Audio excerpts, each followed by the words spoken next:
दोस्तों, मेरे YouTube channel पे आप तमाम दर्शकों का स्वागत है। मैं हूं विमल प्रकाश और आप देख रहे हैं बहुजन खबर लाइव। दोस्तों, जैसा कि मालूम है कि लोकसभा चुनाव की तिथि घोषित कर दी गई है। 7 चरणों में पूरे देश में चुनाव होंगे। बिहार में भी राजनीतिक गहमागहमी बढ़ गई है। पहले चरण के चुनाव 4 लोकसभा क्षेत्रों में होंगे: जमुई, गया, औरंगाबाद और नवादा। ये चारों लोकसभा चुनाव जो है नक्सल प्रभावित क्षेत्र हैं। इसीलिए चुनाव आयोग के द्वारा सबसे पहले नक्सल प्रभावित क्षेत्रों को ही प्रथम चरण में लिया गया है। जमुई लोकसभा से देश के जाने माने युवा उद्योगपति श्री उपेंद्र रविदास जी भी लोकसभा चुनाव में डटे हुए हैं। वो भी इस बार चुनाव लड़ेंगे। आपको बता दें कि एनडीए गठबंधन के द्वारा उम्मीदवार तय हो चुकी है, लेकिन राजद गठबंधन के द्वारा अभी तक आज 13 मार्च हो चुके हैं, लेकिन कैंडिडेट का फैसला नहीं हुआ है। कुछ चर्चाएं ये भी थी कि उपेंद्र रविदास महागठबंधन के उम्मीदवार के तौर पे चुनाव लड़ेंगे, लेकिन 13 मार्च हो चुके हैं। 18 मार्च से नॉमिनेशन शुरू हो जाएगा।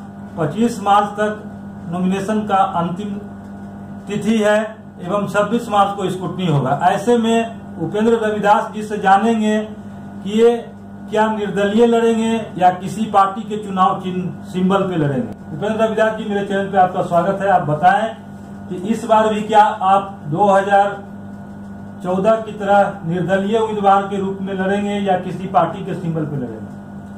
कल तक हमारा निर्णय ले लिया जाएगा जो हम किसी दल से आएंगे या निर्दलीय आएंगे, लेकिन चुनाव हम लड़ेंगे जमुई लोकसभा से। ये तय आपने कर लिया है? बिल्कुल, क्योंकि हमारा क्षेत्रीय पड़ता है और हमारा जन्मभूमि भी वहाँ होता है। इस माध्यम से हम चुनाव वहाँ लड़ते हैं और वहाँ पे 2 बार चुनाव लड़ा, जो 2 बार भी हासिल हुआ, लेकिन वो बाहरी थे और उन्होंने हमारे जमुई के लिए कुछ उद्धार नहीं किया है।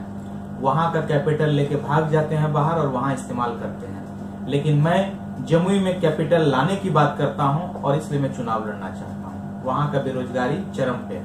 आपके चुनावी एजेंडे क्या हैं? आपकी मुद्दा क्या है? आप किस मुद्दे पे चुनाव में उतरेंगे? वहां पे आज के डेट में जमुई लोकसभा में कोई जात पात की लड़ाई नहीं है, वहां भूख की लड़ाई है और भ्रष्टाचार की लड़ाई है। मैं भूखमरी वहां दूर करना चाहता हूँ, जिसके लिए लोग प्रदेश पलायन होते हैं और पलायन को मैं रोकना चाहता हूँ, ताकि हमारे क्षेत्र में रोजगार मिले और हमारे क्षेत्रवासी उसमें खुश हो और वहां पे ही काम करें। और जो आउट ऑफ लाइन जाते हैं, जैसे वहां पे नक्सली क्षेत्र कहा जाता है, मैं रोजगार के माध्यम से उस शब्द को हटाना चाहता हूं।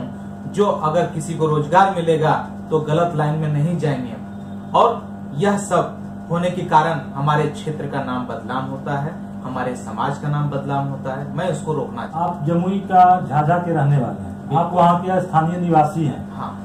बाहरी लोग वहाँ पे आते हैं और चुनाव जीत जाते हैं। हाँ। एक बहुत ही विडम्बना की बात है कि जमुई लोकसभा सुरक्षित क्षेत्र है। आप रिजर्व कैटेगरी से आते हैं, आप रविदास समाज से भी आते हैं। हाँ। रविदास वोटरों की संख्या वहाँ करीबन 2.5 लाख से भी ऊपर है। हाँ। इसके बावजूद वहाँ पे दूसरे दल के लोग जीत जाते हैं। वहाँ का जो लोकल लीडर लोग है वह जो है हमें सपोर्ट नहीं करता है, इस लेकर के, क्योंकि बाहरी को लाएगा तो अपने हिसाब से काम करवाएगा। हमारा इस लेकर के वहां पे वैल्यू नहीं दिया जाता और हमारे लोग को जो है बरगला देता है, उसको शोषण करके इस्तेमाल करता है। लेकिन हम जो है समाज के लिए प्रति लड़ेंगे, चाहे वोट मिले या नहीं मिले, लेकिन हम समाज के लिए काम करेंगे और समाज को शासक बनाएंगे। आप किसी राजनीतिक पार्टी से भी संपर्क किए हैं? राजनीतिक पार्टी से हमारा ऐसे ओरली बात हुआ है, लेकिन अभी किसी दल का हम नहीं है। सोशल मीडिया पे ये प्रचार आ रहा है, खबर चलाई जा रही है कि आप महागठबंधन के बतौर उम्मीदवार जमुई लोकसभा चुनाव से उतरेंगे। अभी ऐसा कोई फिक्स नहीं है, लेकिन वातावरण हुआ है, लेकिन निर्णय अभी नहीं लिया गया है। अगर आपको राष्ट्रीय पार्टी बहुजन समाज पार्टी जो है, जो नेशनल पार्टी है, अगर वहां से अगर आपको चुनाव लड़ने का ऑफर आता है तो आपकी क्या राय है?